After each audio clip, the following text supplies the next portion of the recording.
ప్రియమైన దేవుని ప్రజలారా, ప్రభువైన యేసుక్రీస్తు వారి పేరిట మీకు శుభములు తెలియజేస్తా ఉన్నాం. మనం వాక్యాన్ని ధ్యానిస్తూ ఉంటాం కనుక ఈ దినాన మన దేవుని వాక్యం ఏంటంటే ఆదికాండము 34వ అధ్యాయము మొదటి వచనాలు నేను చదువుతాను. లేయా యాకోబునకు కనిన కుమార్తె అయిన దీనా ఆ దేశపు కుమార్తెలను చూడవెళ్ళాను.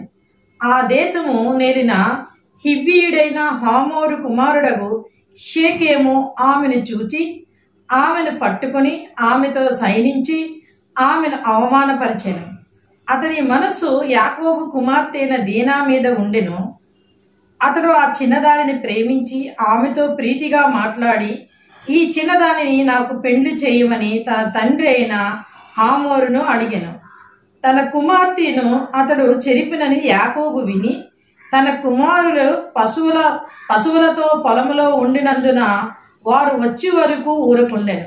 షేకెము తండ్రి అగు హామోరు యాకోబుతో మాట్లాడుటకు అతని యొద్దకు వచ్చెను. యాకోబు కుమారుల ఆ సంగతి విని పొలములో నుండి వచ్చిరి. అతడు యాకోబు కుమార్తెతో సైనించి ఇశ్రాయేలు జనులలో అవమానకరమైన కార్యము చేసెను. అది చేయరాని పని గనుక ఆ మనుషులు సంతాపం పొందిరి. వారికి మిగిలి కోపం వచ్చెను. అప్పుడు హామోరు వారితో, షేకెము అను నా కుమారుని మనస్సు మీ కుమార్తె మీదే ఉన్నది. దయచేసి ఆమె అతనికిచ్చి పెండ్లి చేయుడి. మీ పిల్లలను మాకిచ్చి మా పిల్లలను మీరు పుచ్చుకొని మాతో 1000 మంది మా మధ్య నివసించుడి. ఈ దేశం మీ ఎదుటి ఉన్నది. ఇందులో మీరు నివసించి వ్యాపారము చేసి ఆస్తిని సంపాదించుకొని వచ్చినని చెప్పాను.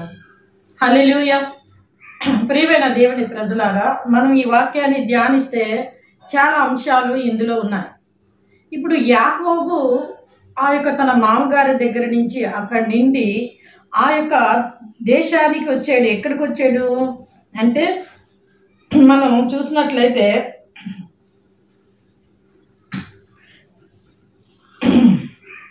17వ వచనంలో, అప్పుడు యాకోబు సుక్కోతుకు ప్రయాణమైపోయి తనకు ఒక ఇల్లు కట్టించుకొని తన పశువులకు పాకలు వేయించెను. అందుచేత ఆ చోటుకు సుక్కోతు అని పేరు పెట్టబడి.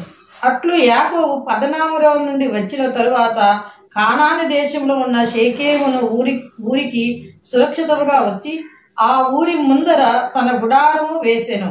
మరియు అతడు తన గుడారం వేసి పొలం యొక్క భాగమును షేకెమును తన తండ్రి అయిన హామోరు కుమారుడి యొద్ద 100 వరహములకు కొని అక్కడ ఒక బలిపీఠము కట్టించెను. హల్లెలూయా. ఎందుకు ఈ మాటలు చెప్తున్నామంటే అక్కడ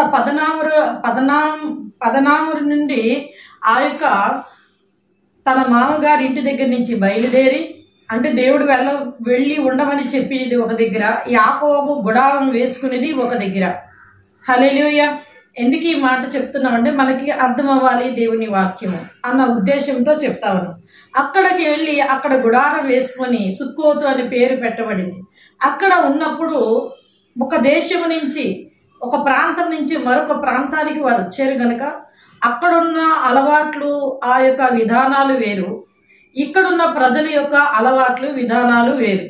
అందుకని యాకోబు కుమార్తె అయిన దీనా, చూడండి, 12 మంది కుమారులు అతనికి.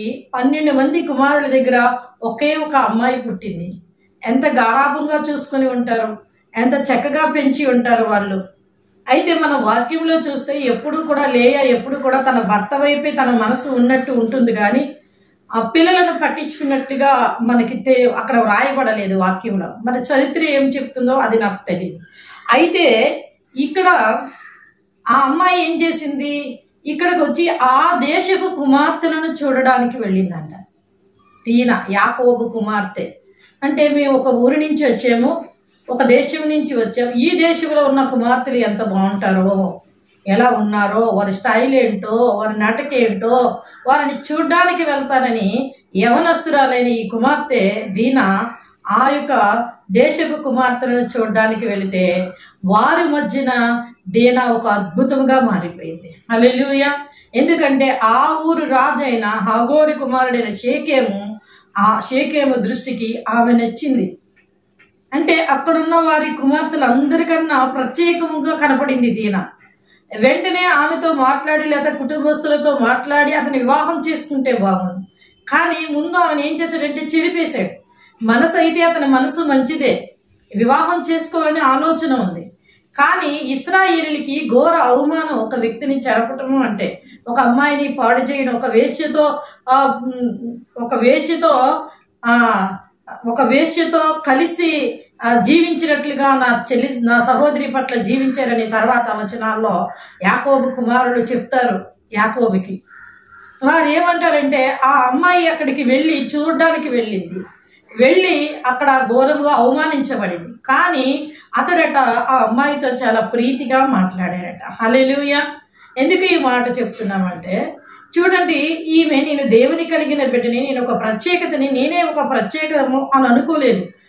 ఎదుట ఉన్న లోకంలో ఉన్న వంటి వారు ఏ ప్రత్యేకంతో ఉన్నారో వారిని చూడడానికి ఆ అమ్మాయి వెళ్ళింది.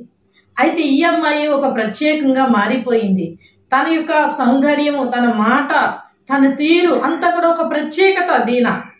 ఆ ప్రత్యేకతను బట్టి ఆ యొక్క దేశపు రాజు అయిన అతని పేరు ఇక్కడ ఉంటుంది చూడండి, హామోరు. ఆ యొక్క దేశపు రాజు పేరు. ఆ హామోరు కుమారుడే షెకెం ఆమెను అవమానపరిచాడట. ఆమెను అవమానపరిచి ఆమెను పాడు చేసి మరి ఎంతో వాళ్ళకి నష్టాన్ని కలిగించారు. అయితే తన తండ్రికి వెళ్ళి చెప్పాడు, నేను ఈ అమ్మాయిని నేను అవమానపరిచాను, ఈ అమ్మాయి అంటే నాకు చాలా ఇష్టము, ఈ అమ్మాయిని ఇచ్చి నాకు వివాహం జరిగించండి అని అడిగినప్పుడు తండ్రి కుమారుని మాట కాదనలేక ఆ యొక్క అమ్మాయిని వెళ్ళి అడగడం జరిగింది. మీరు మా దేశంలో ఉండండి, మేము బియ్యం పొందుదాం. దేవుని యొక్క ఉద్దేశం ఏంటి?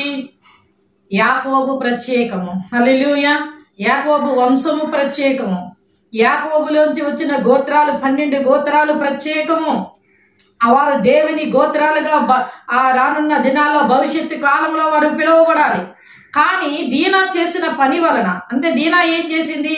ఇంట అంట పెట్టుకుని ఉండవలసిన ఆమె, తల్లి తండ్రి యొక్క స్వాధీనంలో ఉండవలసిన అమ్మాయి ఏం చేసిందంటే ఆ దేశపు కుమార్తెలను చూడడానికి వెళ్ళింది, వారితో సావాసం చేయటానికి వెళ్ళింది, వారు ఎలా నడుస్తారో అలా నడుచుకోవాలని వెళ్ళింది. కానీ అక్కడ ఆమెకు అవమానం ఎదురయ్యింది.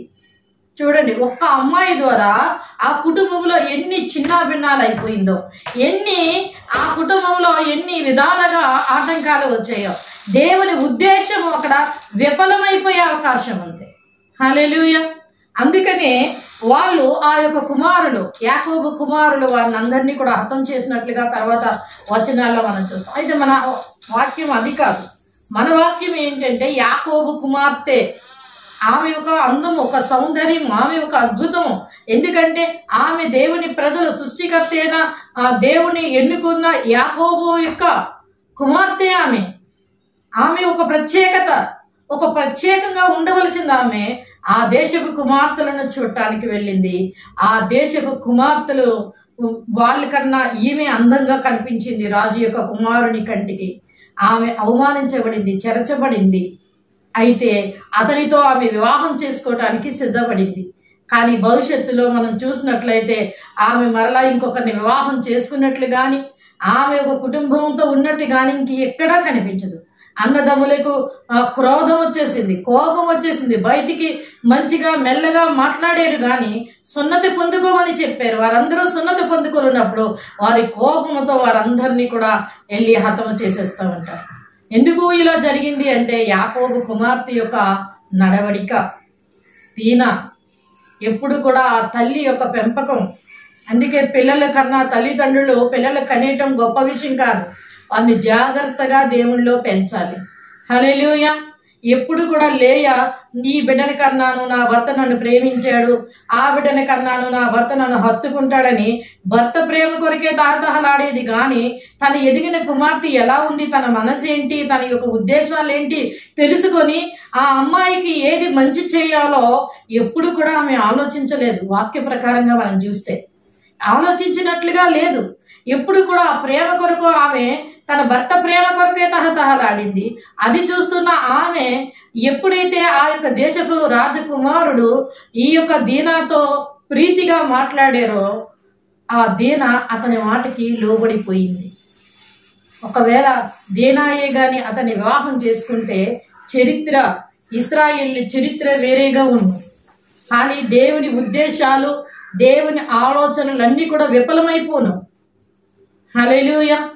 కానీ దానికి ఎందుకు ఇశ్రాయేలు గోత్రాలుగా దేవుడు వీరిని, ఆ యాకోబు కుమారుల్ని ఆశీర్వదించారు అంటే, వారు దైవ చిత్తం నెరవేర్చడం కొరకు వారు మరి అక్కడంతా కూడా హతము చేసి వారందరినీ కూడా అవమానపరిచే వారిని అందరినీ కూడా మరి ఎంతగానో వారు ద్వేషించి ఆ యొక్క దేశాన్ని అంతటినీ కూడా పురుషులందరినీ హతం చేసినట్లుగా మనం చూస్తాం. దేవుడు హతము చేయమని క్రోధాన్ని కోరుకుని రక్తపాతాన్ని కోరుకునే దేవుడు కాదు.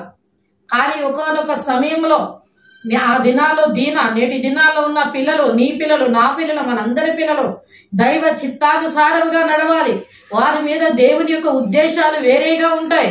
ఎందుకంటే దేవుడు నిన్ను నన్ను ఎన్నుకుని ఆయన బిడ్డగా, ఆయన సేవకులుగా, ఆయన పిల్లలుగా, ఆయన తన రక్షణలో మనల్ని నడిపిస్తూ ప్రత్యేకపరుచుకున్న మనల్ని, మన పిల్లల్ని మనం కూడా ప్రత్యేకతలోనికి నడిపించాలి. వారి బాగుబోగులు తెలుసుకోవాలి, వారి అయిష్టాలు తెలుసుకోవాలి, వారు ప్రక్కతో పడుతున్నారా లేదా అని చూసుకోవాలి. ఇవన్నీ చూసుకొని వారిని దేవుని మార్గంలో, సన్మార్గంలో, సత్య మార్గంలో వారిని జాగ్రత్తగా నడిపించాలి. హల్లెలూయా. ఎందుకంటే దేవుని యొక్క ఉద్దేశాలు వాళ్ళ మీద వేరేగా ఉంటాయి. ఇశ్రాయేలు కుమారుల మీద ఉద్దేశాలు వేరేగా ఉన్నాయి, దేవుని ఉద్దేశాలు. కానీ వీళ్ళు ఏమంటున్నారంటే, మీ అమ్మాయిని మాకు ఇవ్వండి, మేము మా పిల్లలను మీరు చేసుకోండి, మేము 1000 పొందుదాం. ఇప్పుడు వీళ్ళు కలిసిపోయి 1000 పొందితే ఇంకా దైవ చిత్తం అక్కడ ఏం నెరవేర్చబడుతుంది. హల్లెలూయా. అందుకే ఒక విషయము, ఒక కుటుంబ వ్యవస్థ కలిసేటప్పుడు ఎక్కువగా ప్రార్థన చేసుకుని దైవ చిత్తానుసారంగా నడవాలి. అప్పుడు పిల్లల మీద దేవుని ఉద్దేశాలు ఏ విధంగా ఉంటాయో ఆ విధంగా జరుగుతాయి. కానీ నేటి దినాల్లో ఎవరు ఎక్కువగా కట్నం ఇస్తారు, ఎవరికి ఎక్కువగా ఆస్తుంది, ఎవరికి ఎక్కువగా ఉద్యోగం ఉంది, ఎవరికి ఎక్కువగా వ్యాపారాలు ఉన్నాయి, ఇల్లులు ఉన్నాయి, పొలాలు ఉన్నాయి, ఇవన్నీ కూడా చూసుకొని దేవుని ప్రజలు కూడా ఆ విధంగా పిల్లలకి వివాహాలు జరిగిస్తూ ఉన్నారు. దాంతో చిన్నప్పటి నుంచి దేవుళ్ళలో ఎదిగినప్పటికీ కూడా పిల్లలు వారు పక్కత్రోవ పట్టి అనేక యవనస్తులకి మాదిరికరంగా ఉండవలసిన వాళ్ళు అమాదిరికరంగా మారిపోతున్నారు. వారిని పక్కత్రోవకు నడిపించేలాగా వెళ్తున్నారు. వీళ్ళే కదా చిన్నప్పుడు వీళ్ళ తల్లిదండ్రులు, వీళ్ళ తాత నానమ్మలు ఎంతగానో ప్రార్థన చేసేవారు. వీళ్ళు చిన్నప్పుడు ఎంతో ప్రార్థనలు ఎదిగేవారు. తెల్లవారుజాములో ప్రార్థన చేస్తున్నారు. మా మనవడు, మా మనవరాలవి వాళ్ళ తాత నానమ్మలు సాక్ష్యాలు చెప్పారు.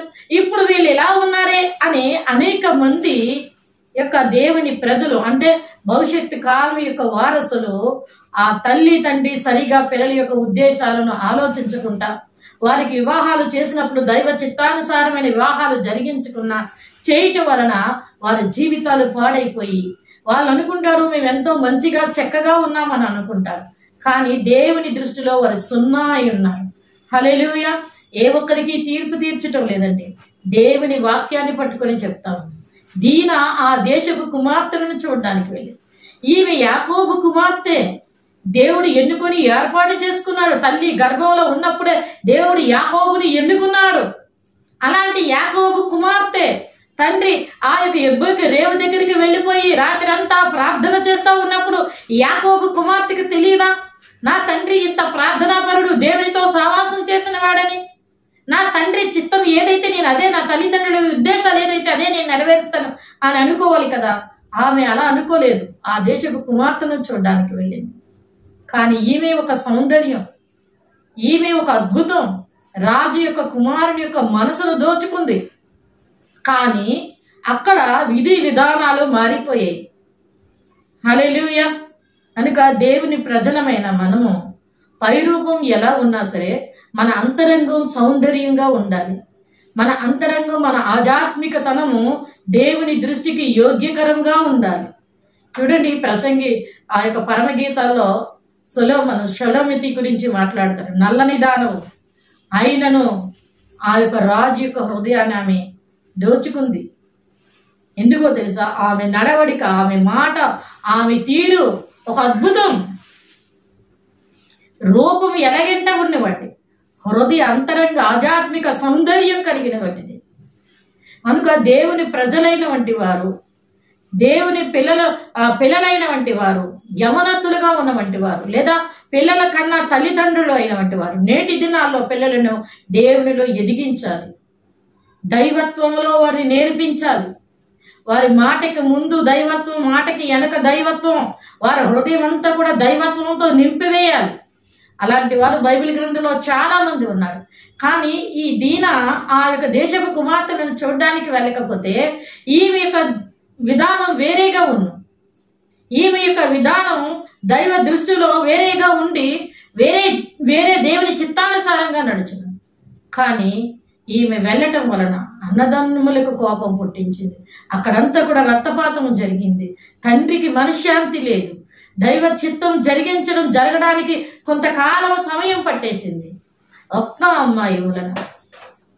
కనుక దేవుని బిడలమైన మనము, నీవు నేను, మన వయసులో ఎంతైనా సరే మనం దేవుని ప్రజలము, జీవము కలిగిన దేవుని ప్రజలము. మన ఆధ్యాత్మిక సౌందర్యాన్ని కలిగి ఉండాలి. అంతరంగంలో సౌందర్యాన్ని మనం కలిగి ఉండాలి. మన అంతరంగం పరిశుద్ధంగా ఉండాలి. మన అంతరంగాన్ని చూడగానే, దేవుడు మన హృదయాన్ని చూడగానే, నా కుమారుడు నా కుమార్తెని ఆయన హృదయం ఉప్పొంగి మన కొరకు ఆయన అద్భుత కార్యాలు, సూర్య కార్యాలు జరిగించేలాగున మనం ఉండాలి. అలా ఉండాలి అంటే దైవ చిత్తాన్ని మనం నేర్చుకోవాలి. దైవ చిత్తంలో మనం నడవాలి. దేవా, నా పట్ల నీ చిత్తం ఏమై ఉన్నది అని దేవుణ్ణి అడగాలి. అప్పుడు దేవుడు తన చిత్తాన్ని నెరవేరుస్తాడు. ఒక విధంగా చెప్పాలంటే దీనా అలా చూడ్డానికి వెళ్ళడానికి గల కారణం తన తల్లి అయిన లేయా ఎప్పుడు కూడా యాకోబు తన భర్త ప్రేమ కొరకు భర్తను అంటి పెట్టుకుని ఉండాలి, భర్తతో సహవాసం కలిగి ఉండాలి, పిల్లలు కంటున్నా సరే భర్త అనుకుని ఉంది. కానీ తన పిల్లల యొక్క జీవిత విధానాలు ఏమైపోతున్నాయో తల్లిగా తన బాధ్యతను నెరవేర్చలేకపోయింది. అందుకే తల్లిదండ్రులైన ఈనాటి తల్లిదండ్రులైన మనము మన పిల్లల యొక్క విధి విధానాలు జాగ్రత్తగా కనిపెట్టి వారిని దేవునిలో ఎదిగించాలి. ఎప్పుడైతే వారు దేవునిలో ఎదిగిన తరువాత వారు పక్క త్రోవ పట్టరు, వారిని వీరిని ప్రేమించరు, ఎవరి దగ్గరికి పడితే వాళ్ళ దగ్గరికి వెళ్ళిపోరు. వారి యొక్క క్రమ పద్ధతిలో ఉంటారు. నా పట్ల దేవుని యొక్క ఉద్దేశం ఏమై ఉన్నది అని వారు ప్రార్థన చేయడం మొదలు పెడతారు. అప్పుడు దైవ కార్యాలు ఏమవుతాయంటే దేవుడు ఉద్దేశించిన కార్యాలు వారి పట్ల సఫలమవుతూ ఉంటాయి. దేవుని చిత్తం నెరవేర్చబడుతూ ఉంటుంది. వాళ్ళిరువురు కలిపి అనేక ఆత్మల రక్షణార్థమై ఒక బలమైన పాత్రలుగా, సాధనములుగా దేవుని చేతిలో వాడబడతారు. హల్లెలూయా. అలాంటి వివాహాలు జరిగించుకోవాలి. అంతేగాని మన స్వనీతితో, స్వబుద్ధితో, మన యొక్క దురాశతో, మన ఈక్షతో, మన అసూయతో, మన ద్వేషంతో మనకి నచ్చినట్లు మనం చేయకూడదు. ఏంటి ఇందులో అసూయ ద్వేషం ఎక్కడుందండి? పిల్లలకి పెళ్లిళ్ళు చేస్తున్నాం కానీ పిల్లల మీద మనకు అసూయ ఉండదు కదండి అంటే, పొరుగు వారి మీద అసూయ.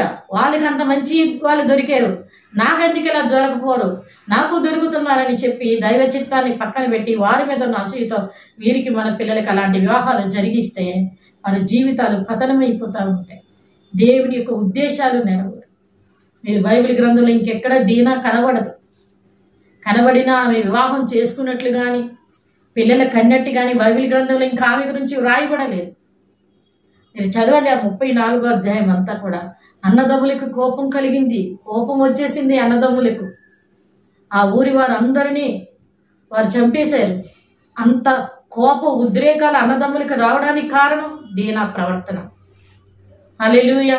అదే దీనా చక్కగా ఇంట్లో ఉంటే, ఒకవేళ ఆ రాజకుమారుడు వెళ్తూ ఇంట్లో ఉన్న వ్యక్తిని చూస్తే అప్పుడు తల్లిదండ్రుల దగ్గరికి వచ్చి మాట్లాడతారు. అది వేరే విధంగా ఉన్న ఆ వివాహ బంధం. దాన్ని దేవుడు కూడా హర్షించను. కానీ ఇక్కడ ఈ వివాహ బంధం చాలా అవమానకరంగా ఉంది. అయితే వారు వివాహం చేసుకుంటానన్నారు కానీ వారికి వీరికి పొత్తి కుదరదు. వీళ్ళంచి 12 గోత్రాలు రావాలి. ఇప్పుడు వారి పిల్లలు తెచ్చి వీరు చేసుకొని వీరి పిల్లలు వాళ్ళకి ఇస్తే ఆ గోత్రాలన్నీ కూడా వెళ్ళిపోతాయి. దేవుని చిత్తం నెరవేర్చబడదు. కనుక మనం దేవుని చిత్తాన్ని నెరవేర్చే వారిగా ఉండాలి.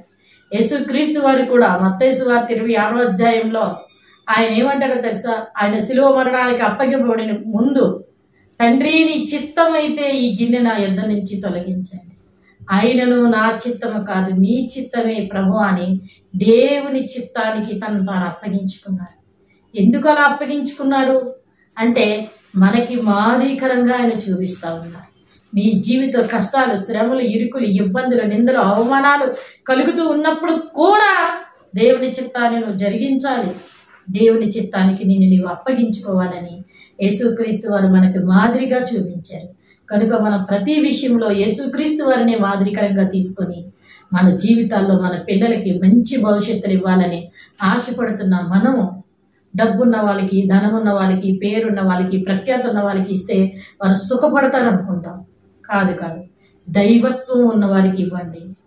వారి భవిష్యత్తులో వారి జీవితం ఆశీర్వాదకరంగా ఉంటుంది.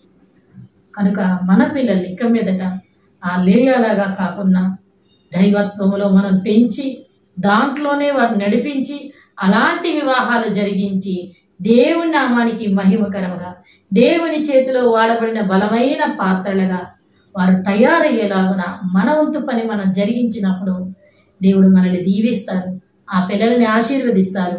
దేవుని యొక్క ఉద్దేశాలు సఫలమవుతాయి, దైవ కార్యాలు జరుగుతాయి, అనేక ఆత్మలు రక్షింపబడతారు, పరలోక రాజ్యం వ్యాప్తి చెందుతుంది, దేవుడు సంతోషిస్తారు. ఆ సంతోషం అంతా కూడా నీ మీదకి, నీ కుటుంబం మీదకి నిండుగా వస్తుంది. నీ విహమందు పరమందు రెండొంతుల ఆశీర్వాదంతో వర్ధిల్లుతూ దేవుని నామం మహిమార్థంగా జీవిస్తూ ఉంటాం. కనుక మనం అట్టి రీతిగా చేసి దేవుడిచ్చిన దేవుని ఆశీర్వాదాలు పొందుకున్నాం. కొద్ది మాటలు దేవుడు దీవించును గాక. ఆమేన్. కళ్ళు మూసుకుందాం, ప్రార్థన చేసుకుందాం. మహాపరిశుద్ధుడైన మా ప్రియ పరలోక తండ్రి దేవా, ఇంతవరకు మీ పరిశుద్ధ ఆత్మశక్తి చేత మీరు మాట్లాడినందుకు వందనాలు. విత్తబడిన వాక్యం నూరంతులుగా ఫలించలాగున సహాయం దయచేయండి. నిజమే ప్రభువా, ఆ దేశపు కుమార్తెలను చూడడానికి వెళ్ళి నాయన కుటుంబానికే ఎంతో పతనాన్ని తీసుకురావటానికి, అన్నదమ్ములకి పగ పెంచడానికి, ఆ దేశం అంతా కూడా రక్తపాతం జరగడానికి, యాకోబుకి మనశ్శాంతి లేకుండా ఉండడానికి కారణమైంది ప్రభా. దేవా తండ్రి నాయన, ఆయనను వారి పట్ల నీ కృప చూపించి నాయన వారిని లేవనెత్తావు ప్రభా. నాయన నేటి దినాన మా బిడ్డలు ఎలా ఉన్నారో మాకు తెలియటం లేదు నాయన. మా పిల్లల్ని మేము పట్టించుకుంటున్నామో లేదో మాకు తెలియటం లేదు ప్రభా. లేయా తన పిల్లలు ఎప్పుడు ఎక్కడ పట్టించుకున్నట్లేదు ప్రభా తండ్రి. ఇప్పుడు మేము కూడా అలాగే ఉన్నామేమో, మా పిల్లల మనసు ఎరుగుకున్నామేమో తండ్రి నాయన. దయతో జ్ఞాపకం చేసుకోండి. ఇక మీదటి నుంచైనా మా పిల్లల్ని నీలో ఎదిగించేలాగున, నీలో నడిపించేలాగున ప్రభా. అట్టి తెలివి, జ్ఞానం, వివేకం మాకు సంపూర్ణంగా దయచేసి వెత్తబడిన వాక్యం నూరంతులుగా ఫలించేలాగున సహాయం దయచేసి మీరే మహిమ పొందుకోమని యేసు పరిశుద్ధ నామమున స్తుతించి వేడుకొంచున్నాం పరమ తండ్రి. ఆమేన్. God bless.